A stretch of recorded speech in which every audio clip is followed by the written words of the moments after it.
The Bible Treasury. A monthly magazine of papers on scriptural subjects. Article 2 Part 85 of 95, Volume 15, 1884 and 1885. Scripture Imagery. J. C. Bailey. Death in the Sanctuary. Directly after the tabernacle has been set up and consecrated with such imposing solemnity and happy anticipation, a frightful event occurs.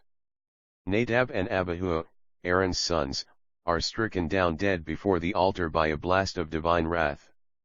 They had offered strange fire. As though the burning inspiration of the God-given afflatus, already there, were not sufficient, they provide from their own artificial resources and perish. No. Other things men may and should provide, but not that.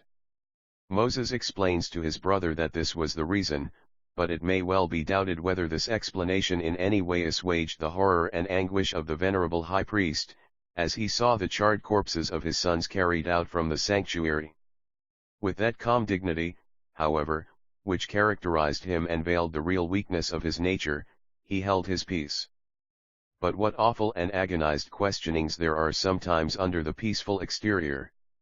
Why should this terrible sorrow fall on him just at this moment when he had done all that the Lord had commanded, and was more than at any former time in accord with the divine will? If it had happened when he sinned in making the golden calf, for example, none would wonder, but now. Could not God have prevented the young men's sins, which seemed so much more to partake of the character of rashness than wickedness? Could he not, seeing whose sons they were, have arrested so fearful a judgment? The flippant mind has a ready tongue to answer all such questions as these. It is another question whether such facile answers are satisfactory. Aaron had sinned, and now his sin had found him out. He must have brought up his family badly too, like Eli, and this is the natural result. I told you so. See how the prohibition against wine is brought in just there. These answers do not always proceed from coarse brutality as one might think. They generally come merely from levity, heartlessness, and self-sufficiency. My dear brothers, as Cromwell used to say, I beseech you to consider that it is possible you may be wrong. And consider too, that whether you are wrong or not, such explanations as those are only likely to fill the sufferer with indignation and draw down a rebuke from God on the Zophars, Bildads, and Eliphaz who torment his stricken servants with their shallow conceits.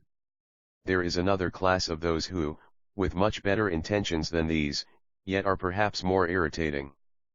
They approach the sufferer with an airy cheerfulness, and with complacent smiles tell him that it is all for the best.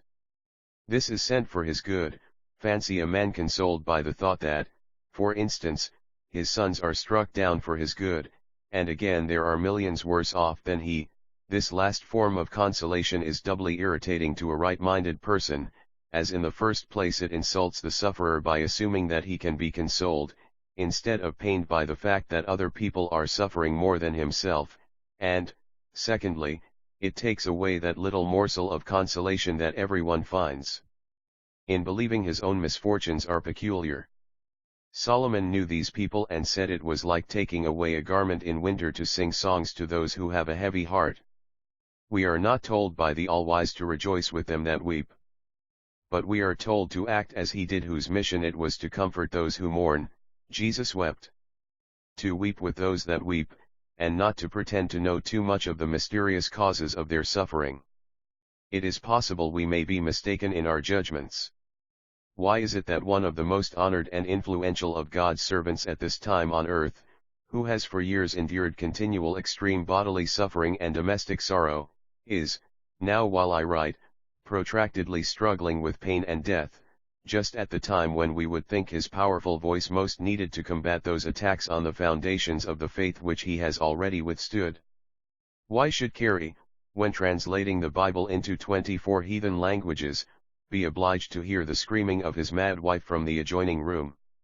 Teach thy tongue to say, I do not know. From the Jewish Talmud comes that advice, but it is sound and good. Nothing produces so much infidelity as the idea that we have to account for everything, or that there is any human being who can in respect of its absolute origin account for anything. Goethe's doctor begins by thinking he knows all things, though, as a few matters have been discovered since his time, he probably would not pass a modern school board examination.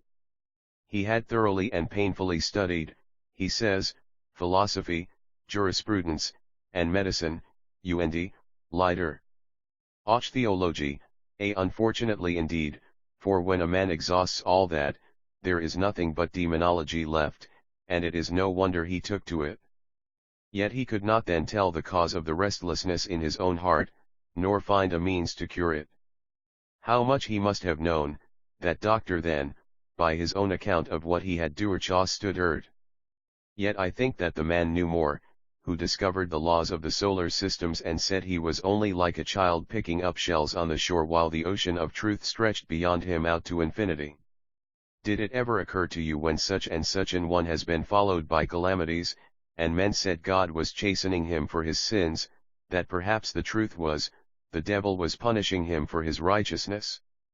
Such mistakes have been made since Job's time. How patiently we can bear the trials of others. We are optimists then, everything is for the best. But when sorrow knocks at our own door, we are pessimists, then we think Schopenhauer may be right after all, and think that the bottom is come out of the universe when our own gallipot leaks. Teach thy tongue to say, I do not know. If any man think that he knoweth anything, he knoweth nothing yet as he ought. He knows merely the outsides and secondary causes of things, of the primal causes, the inward origin, the fourth dimension, of even the simplest object we know nothing. If the learned critic can explain to me what it is that makes one little brown seed come up with a red flower and another little brown seed come up with a blue flower, I will explain to him every mystery in every part of the universe, from the Bathybius to the Gadarene pigs. We know some things, however, though not yet indeed as we ought, that knowledge, though a good thing, puffeth up, and that intellectual pride was the original damnation, and it is the special danger of the present day, that, whilst knowledge puffeth up, charity buildeth up. We know that, if a man love God, the same is known of him. We know that our blessed Redeemer wept in sympathy with human sorrow and that in all our afflictions he is afflicted, and we know that there have been some here on earth who in the midst of the most crushing disasters could calmly say, though he slay me, yet will I trust him, that there is a faith which sees the ring of light round nature's last eclipse.